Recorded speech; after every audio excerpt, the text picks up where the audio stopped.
దేశంలో మావోయిస్టుల లొంగుబాటు కొనసాగుతుంది. తాజాగా ఛత్తీస్గఢ్లో 170 మంది మావోయిస్టులు లొంగిపోయారు. 2 రోజుల్లో 258 మంది మావోయిస్టులు లొంగిపోయారు. ఈ మేరకు మావోయిస్టుల లొంగుబాటుపై అమిత్ షా ట్వీట్ చేశారు.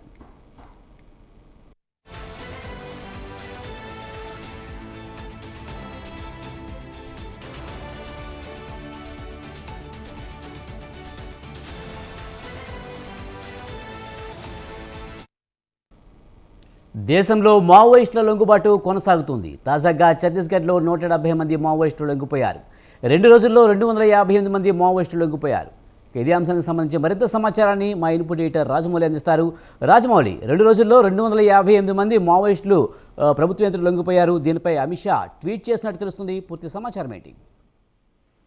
విజయ్, మొత్తం మీద ఏదైతే భారతదేశంలో నక్సలిజ ప్రాంతాలు ఏవైతే ఉన్నాయో నల్లమల్లకు సంబంధించి అటు ఛత్తీస్గఢ్, మహారాష్ట్ర, మధ్యప్రదేశ్, తెలంగాణ, ఇటు చూస్తే ఆంధ్రప్రదేశ్ తో పాటు ఈ నేపథ్యంలో కొన్ని రాష్ట్రాల్లో మావోయిస్టు పవిత్ర ప్రాంతాలు ఉన్నప్పటికీ ఆ ప్రాంతాల లోపల కట్టుదిట్టమైన భద్రత ఏర్పాటు చేయాలని ఆపరేషన్ కగారు పేరుతో 2026 ఎప్పుడైతే ఆ నేపథ్యంలో వచ్చే సంవత్సరం నేపథ్యంలోనే క్లోజ్ చేయాలి, మావోయిస్టుల రహితంగా ఉన్నటువంటి రాష్ట్రాల్లో కూడా మావోయిస్టుల రూపు మాపడానికి నేపథ్యంలోనే ఆపరేషన్ కగార్ పేరుతో ముందుకొచ్చారు. గ్రేహౌండ్స్ బలాలతో పాటు వివిధ పార్టీ వర్గాలు కూడా ఈ నేపథ్యంలో పాల్గొన్నాయి. మనం చూస్తాం కర్రగిరికి సంబంధించి కావచ్చు, కాకులు దూరని కాడల విలువకి, చిలుకలు దూరని చిట్టారి విలువకి కూడా వెళ్ళినటువంటి ఒక ఆపరేషన్ కగారు పేరుతోటి ఆ డ్రోన్ కెమెరాలు ఇటు హెలికాప్టర్లతోటి ఒక్కసారిగా వెచ్చుకుపడ్డ నేపథ్యం ఉంది. వందలాది మందిని ఎన్కౌంటర్ చేసిన నేపథ్యం ఉంది. ఇక బతుకుదీవుడా అంటూ తెలంగాణ, మహారాష్ట్ర, మధ్యప్రదేశ్, ఇటు చూస్తే ఆంధ్రప్రదేశ్ రాష్ట్ర సరిహద్దులో ఉన్నటువంటి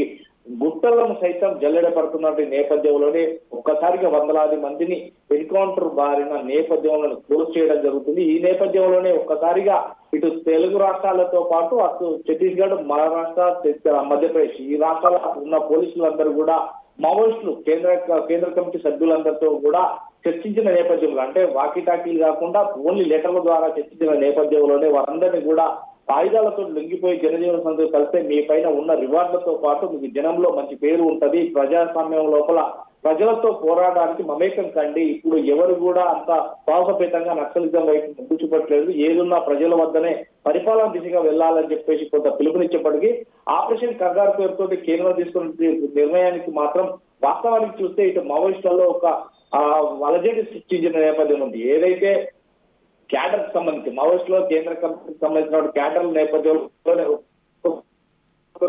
ముందస్తు చర్యలో భాగంగానే ఇదంతా కూడా పలు రాష్ట్రాలలో అంటే ఛత్తీస్గఢ్, మహారాష్ట్ర, ఆంధ్రప్రదేశ్ తో పాటు తెలంగాణ ఈ రాష్ట్రాలు మొత్తం 5 రాష్ట్రాల సరిహద్దులు వీళ్ళందరూ కూడా కూడుకున్నప్పటికీ మాత్రం మొత్తం మీద వారందరూ కూడా ఒక తాటిపైకి వచ్చి రోజుకు సుమారుగా 70 నుంచి 100 మంది లొంగిపోతున్నారు.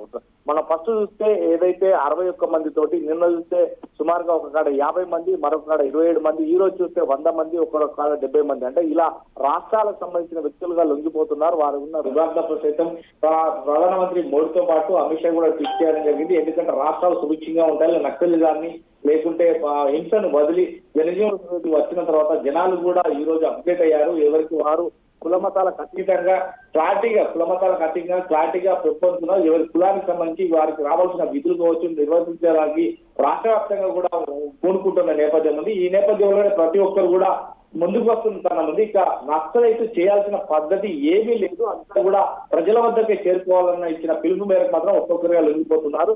సుమారుగా చూస్తే ఇప్పటికే ఈ రోజు 170 మందితో పాటు నిన్న 72 మంది, ఈ రకంగా చూస్తే మాత్రం మొన్న 61 మంది, ఈ రకంగా చూస్తే సుమారుగా 300 మందికి పైచిలుగా ఉన్నారు. ఇక రేపటి నుంచి మొదలుకున్నా కానీ ఈ వారం 10 రోజుల లోపల అందరూ నక్సలైట్లు లొంగిపోయి జనతో కలిసి ప్రజల వద్దకే పాలనగా వెళ్తారనే దిశగా చెప్తున్న నేపథ్యం. ఇక నక్సలైట్ అనే నేపంతో ఉన్న వ్యక్తులందరిపైన కూడా కేసులు పురోగతి చేసి ఎవరిపైన ఎలాంటి కేసులు లేకుండా చెప్తాం. సుమారుగా చూస్తే నక్సలిజంలో ఇప్పటికీ బాంబ్ బ్లాస్టింగ్ కావచ్చు, ఎన్కౌంటర్ కావచ్చు, లేదంటే ఆస్తులు ధ్వంసం చేయడం కావచ్చు, గవర్నమెంట్ ఆస్తులు, అలాంటి నేపథ్యంలోనే చాలా కేసులు ఉన్నాయిగా అవన్నీ ఎత్తివేస్తామని చెప్పిన నేపథ్యంలో కేంద్ర ప్రభుత్వం, రాష్ట్ర ప్రభుత్వాలు ఈ నేపథ్యంలో అందరూ కూడా లొంగుబాటుకు చర్యలో భాగంగా ఆపరేషన్ కంగారు సక్సెస్ నేపథ్యంలోనే ఇదంతా జరుగుతున్నట్టుగా మనకు తెలుస్తుంది. విజయ్, రాజమౌళి, మావోయిస్టుల లొంగుబాటు చూస్తే కనుక రోజుకి వందల సంఖ్యలో లొంగిపోతున్న పరిస్థితి, మావో ఉద్యమం నీరుగారినట్లుగా కనుక కనిపిస్తుంది. కేంద్ర ప్రభుత్వం పెట్టిన టార్గెట్ తొందరలోనే రీచ్ అయ్యే అవకాశం కనిపిస్తుందా? మావోలు లేని దేశాన్ని మనం చూడబోతున్నామంటారా? అది వాస్తవానికి ఇప్పుడు జరుగుతుంది అదే అనుకోవచ్చు. ఎందుకంటే నిన్న ఈ 3 రోజుల నుంచి జరుగుతున్నటువంటి లొంగుబాటులో చర్య ఇదే భాగం అనుకోవచ్చు. ఎందుకంటే క్యాడర్ అంటే ఒక దళ కమాండర్ నుండి వెళ్ళి ఒక కేంద్ర కమిటీ సభ్యులు, ఒక కార్యదర్శులు, అలాగే ఒక ప్రెసిడెంట్ అంటే వారు ఉన్నటువంటి నేపథ్యంలో ఉండే ఒక క్యాడర్ నేపథ్యంలో అంటే సుమారుగా 100 మంది శాసించే క్యాడర్ కావచ్చు, లేదంటే 60 మంది శాసించే క్యాడర్ కావచ్చు. ఇలాంటి అంటే సుమారుగా ఒక 70 మంది అంటే సుమారుగా అది 4 దళాలకు సంబంధించిన వ్యక్తి. 70 మంది అంటే 4 దళాలు అంటే సుమారుగా ఒక దళంలో 10 నుంచి 20 మంది ఉంటారు. ఆ దళంలోకి సంబంధించి 70 మంది అంటే సుమారుగా 4 దళాలు, 100 మంది అంటే సుమారుగా 8-9 దళాలు. ఇలాంటి నేపథ్యం ఉంది. అంటే సుమారుగా ఇన్ని దళాలు అంటే మనం చూస్తాం నక్సలిస్ట్ దళం వచ్చిందంటే దళంలో సుమారుగా 10 నుంచి 12 మంది ఉంటారు. ఈ నేపథ్యంలోనే ఇటు తెలంగాణ, ఛత్తీస్గఢ్, మహారాష్ట్ర, ఇతర రాష్ట్రాల నుంచి వెళ్ళి అంటే ఛత్తీస్గఢ్ ఇతర రాష్ట్రాల నుంచి వెళ్ళి ఆంధ్రప్రదేశ్ నుంచి వెళ్ళి ఎక్కడైతే జల్లెడబడుతున్న నేపథ్యం ఉందో తెలంగాణతో పాటు వివిధ రాష్ట్రాలకు సంబంధించినటువంటి పోలీసులు, గ్రౌండ్స్ బలగాలు కావచ్చు, అటు కేంద్ర బలగాలు కావచ్చు, ఇవన్నీ కూడా వీరందరికీ కూడా ఒక్క తాటిపైకి వచ్చి ఈ నేపథ్యంలో లొంగిపోవాలి. ఇక రాష్ట్రాలలో నక్సలిజం అనేది లేకుండా పోతుంది. జనజీవన కలిసిన తర్వాతే మీరు పోరాటానికి వాస్తవానికి రాజ్యాంగబద్ధంగా పోరాడాలి. ఇది ఎక్కడ రాజ్యాంగబద్ధంగా లేదు నక్సలిజం అనేది. ఎప్పుడో తెలంగాణ రాష్ట్రం కాకుండా ఇది భారతదేశం స్వతంత్రంగా వచ్చిన తప్పుడు అప్పుడు ఉన్నటువంటి కాలాన్ని మనం ఇప్పుడు తీసుకోకూడదు. అప్గ్రేట్ అయింది, ప్రతి ఒక్కరికి చదువు ఉంది, ప్రతి ఒక్కరికి అన్ని విధాల సౌకర్యాలు ఉంటాయి కాబట్టి ప్రతి ఒక్కరు జనజీవనంలో పోరాడాలి. కోర్టులు ఉన్నాయి, అందుకు చట్టాలు ఉన్నాయి కాబట్టి ఇది చట్టరీత్యా చర్య కాబట్టి. ఎందుకంటే నక్సలిజం అనేది ఒక బలోపేతమైంది, దాన్ని క్రిమినల్ కింద తీసుకుంటారు కాబట్టి అలాంటి వ్యవహారాల్లో మీరు పాల్పంచుకోకూడదు. ఏదున్నా ప్రజల వద్దకు పాలనలాగా ప్రజల్లో మమేకం కండి అనే నేపథ్యంలోనే ఇదంతా కూడా ఆ కగార్ సక్సెస్ నేపథ్యంలో ఆగపడుతుంది. భారతదేశంలో ఇక నక్సలైట్ ఉండబోరు అనే సంకేతానికి ఇది నిరసన అని చెప్పుకోవచ్చు. విజయ్, రాజమౌళి, జనజీవన స్రవంతిలోకి వస్తున్న మావోయిస్టులకి ప్రభుత్వాలు ఎలాంటి హామీలు ఇస్తున్నాయి? రాబోయే రోజుల్లో వాళ్ళ సమాజంలో బతకడానికి ఎలాంటి ఫెసిలిటీస్ కల్పించబోతుంది? దీనికి సంబంధించి ప్రభుత్వం ఏమైనా చెప్తుందా? విజయ్, గతంలో చూస్తే ఎప్పుడైతే మావోయిస్టులు అప్పుడు పూనుకున్న నేపథ్యంలో మావోయిస్టులు జనజీవన స్రవంతిలో కలిస్తే కనుక వారికి ఉన్నటువంటి రివార్డ్స్ అంటే వారిని పట్టిస్తే కావచ్చు, లేకుంటే లొంగిపోతే కావచ్చు, లేకుంటే వారిని చంపేస్తే కావచ్చు అనే ఒక రివార్డు ప్రకటిస్తారు.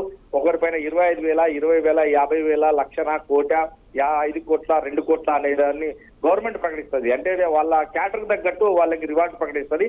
ఆ నేపథ్యంలోనే ఇప్పుడున్నటువంటి వాళ్ళ తల మీద రివార్డును కూడా వారికి అది అందజేస్తారు. అదే విధంగా సెంట్రల్ గవర్నమెంట్ నుంచి వెళ్ళి, కేంద్ర గవర్నమెంట్ నుంచి వెళ్ళి వారికి సంబంధించి ఇక నక్సల్స్ సంబంధించి పోకుండా ఉండడానికి వాళ్ళ ఏజ్ ని బట్టి వారికి గవర్నమెంట్ లో ఏదైనా పోస్టులు ఇస్తారా, లేదు అంటే వారికి అంటే తెలంగాణ కావచ్చు, ఇటు మహారాష్ట్ర కావచ్చు, అటు ఆంధ్రప్రదేశ్, ఉమ్మడి ఆంధ్రప్రదేశ్ లో అప్పుడు చాలా ఒలిగిపోయిన మాజీ మావోయిస్టులకు మాత్రం 5 ఎకరాల ల్యాండ్ సమకూర్చేది. ఎందుకంటే వాళ్ళు ఒక రైతాంగాన్ని చేసుకోవడానికి 5 ఎకరాల ల్యాండ్ సమకూర్చేది. కానీ ఇప్పుడు ఆ తెలంగాణ కావచ్చు, ఆంధ్రప్రదేశ్ కావచ్చు, వివిధ రాష్ట్రాల్లో ల్యాండ్స్ అనేది సమకూర్చకపోయినా కానీ వారికి కొంత రివార్డ్ రూపంలో లేకుంటే ఆప్షన్ రూపంలో ఇచ్చి వారిని బతకడానికి అంటే ఏదైనా బిజినెస్ చేసుకొని బతకడానికా, లేదంటే ఏదైనా చేసుకొని బతకడానికి అంటే వెసులుబాటు అయితే గవర్నమెంట్ కల్పిస్తున్నట్టుగా మనకు తెలుస్తుంది. Vijay, right, thank you Rajamouli.